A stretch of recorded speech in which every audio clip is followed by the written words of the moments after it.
everyone, welcome back to my channel. If you're new here, my name is Erica with Memory Box Candle Co. and I make videos all about making and selling candles. And today's topic is kind of impromptu. I was sitting down preparing to film a couple videos today on topics that I already had prepared. However, something came to my mind that I really did want to talk about because I think that it might be helpful for some of you out there, and also to kind of explain a little bit further on why I do things the way that I do. So I'm sure that many of you have seen my video where I do my whole candle math presentation video, just kind of walking through the process for people that are just getting into candle making and trying to understand a lot of the basic concepts that can kind of get a little bit confusing, especially if you're somebody like me who in school you did not like math or science, and I grew up into what I'm doing now, and there's so much math and science involved in candle making. If you haven't already, I will have the video pop up above, link it in the description box below, because otherwise you might be a little bit confused on what I'm talking about in this video. But essentially what I wanted to talk about in this video is why I do everything myself. So why I do the candle math myself and figure everything out, why I don't just use the candle, I believe it is the candle calculator app or something like that. There are multiple apps. I've had dozens of people send me spreadsheets. Hey, I made a spreadsheet with your formula. Like, all you have to do is just put in your information, which is really cool, honestly. And I think that it's so helpful for so many people. But I think that what can get lost in that is I had so many people in that video and in previous videos of mine basically say, what is the point of doing all that by hand, of figuring it out, doing this formula, when you can just use the app, or there's spreadsheets now, or, what's the point of, doing all of that work when you could just have a quick answer from inputting the numbers into an app? And on one hand, I completely agree with that, especially if you're wanting to be more efficient in your candle making. That can take some time when you're trying to figure out, the formulas and all that, especially if you're changing it up. So if you're used to making 4 candles at a time and then you want to try to push it to 6 candles at a time, and then you have to kind of adjust the formula from there, I can see how that can kind of, why would you want to spend your time doing that? But I actually look at it in the sense of, I think that it's really, really good to understand how things work and understand why the numbers you are seeing are the numbers that you're seeing, versus having no idea about candle making. You get this candle making app, you say, okay, I want to make 5 candles, I want a 10% fragrance oil load, and then it gives you the numbers. And I do really appreciate the apps that actually give accurate information and aren't giving information that's going to be adding too much fragrance oil or giving inaccurate results. So I do actually appreciate and understand why, those can be super helpful. And I'm not trying to, discourage anybody from using those or say that you're wrong for using those. Absolutely not. I just encourage you to understand how the math works to get to those answers, because I think that there's certain scenarios that will come up that you may be, oh my gosh, there's no app for this. Like, I don't know how to figure this out because something happened, and then you're not able to kind of do math on your own to figure out how to work around the problem. So I will give you an example of that. Yesterday, I made candles, and I was very much in a rhythm of, I just am setting myself 15 minutes, however many candles I can make in 15 minutes. And then I have to go to the gym, and then I have to get Brody, and then, all this stuff. I was just trying to basically challenge myself on setting myself a time limit. And of course, I've been making candles for a long time, so I don't want anybody to think that they have to do what I did of setting a time limit and trying to rush or anything. And I wasn't trying to rush. I was just basically trying to, be quick about it and not waste time in between pouring and, setting myself up for another batch of a new scent.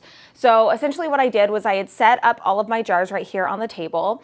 And I originally, with these candles right here, so these are the 8-ounce tins, originally, I was only going to make 5 of 1 cent, but in the midst of thinking about how much fragrance oil I had and everything, I said, well, you know what, I can actually make a little bit more, because I typically make 9 at a time. Don't ask me why. Sometimes my numbers don't really make too much sense. I think it just has to do with how much wax is in the pitcher, how much control I have over it while I'm pouring. So originally, and my first thought was, I'm gonna make 5 of these. And then when I was setting up the fragrance oils, I actually was like, you know what? I have enough fragrance oil to make 9 of these. So then I followed my formula over here for 9 of them. So I poured the amount of fragrance oil needed.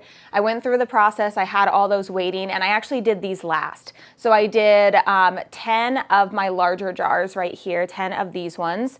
And as soon as I got to these ones right here, I was like, oh my gosh, I have like 7 minutes left. Like, I am totally flying through this. This is amazing.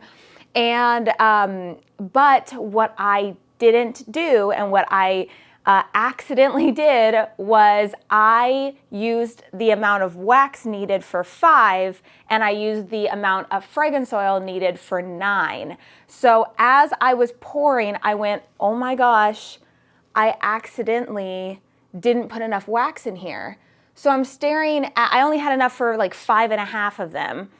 So I'm like, okay, I'm quickly do the calculations, and I'm like, okay, this is 15% fragrance oil. I cannot have 15% fragrance oil candles. That's just not gonna work. So I just poured all of the liquid ones back into the pouring pitcher, and I essentially was saying, well, I'm just gonna waste all this. I have no idea how to go about this.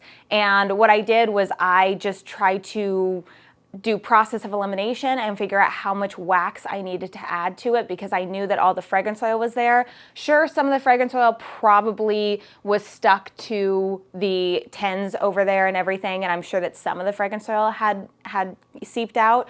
But as long as I still had about that 7.5% fragrance oil, I knew that I was fine with it. And I still need to test these just to make sure the hot throw is still really good on them. But I basically just took an empty pitcher, I measured it on the scale, I tared it, and then I put the pitcher with the wax that I had poured from these in there to get the net weight. And then I essentially just looked at the weight of the wax needed for 9 of the 10s, and then I did subtraction from there, figured out how much percentage I needed to add of the soy 10 and the beeswax, added that in, stirred it, poured it, and that's better than wasting it, because my first instinct was, I have no idea how to fix this. No idea. What am I gonna do?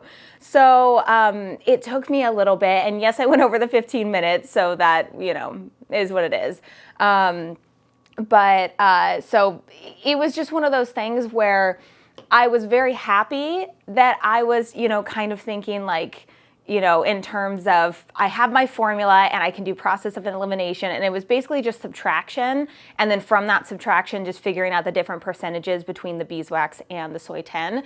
But I think basically the whole point of this video is basically just to share that I made this mistake, and math is so important in candle making. I understand that math is one of those things that so many people don't like, and even in my one of my most popular videos on my channel where I walk through the process of making my soy candles, which that process has changed, so I kind of want to make a new one, but so many comments were just like, she lost me when she started doing math, or like she pulled out that whiteboard and I just completely like blanked, like what is she talking about? I didn't know that, you know, candle making had to do with math. And yeah, there's sacrifices for things that we enjoy and want to do, and sometimes you have to work around them and really try to learn and grow in a skill that you maybe weren't very strong at, which of course for me was math. I mean, I've mentioned this before. I graduated high school in a freshman geometry class. I had to take geometry three years in a row, different parts of geometry, just because I didn't understand it.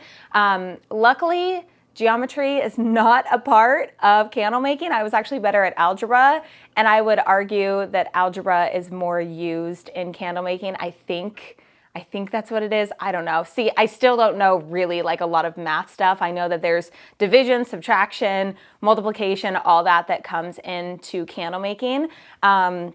But I don't know. I don't know if this video is encouraging or whatever it is. I just wanted to share that I make mistakes too and how I got around it, just in case you might make the same mistake, and try to just do process of elimination, and test the candles afterwards. So in a few days, I'm definitely going to be testing that because I don't want it to not be good based on maybe the temperature changes or what happened. And I mean, if I wasted 9 of these, it is what it is. It's kind of an expensive mistake, but that's what happens in the candle making business, in the candle making world. Sometimes we make mistakes and we just try to get around them. So I just wanted to share my experience of a mistake that I made and what happened and how I went about trying to figure out the solution and how math really, really comes in handy when it comes to candle making. So never thought I'd be an advocate for math, but here we are. So I really, really hope this video helped you all out today. If it did, make sure to leave this video a big thumbs up, as well as subscribe to the channel if you haven't already.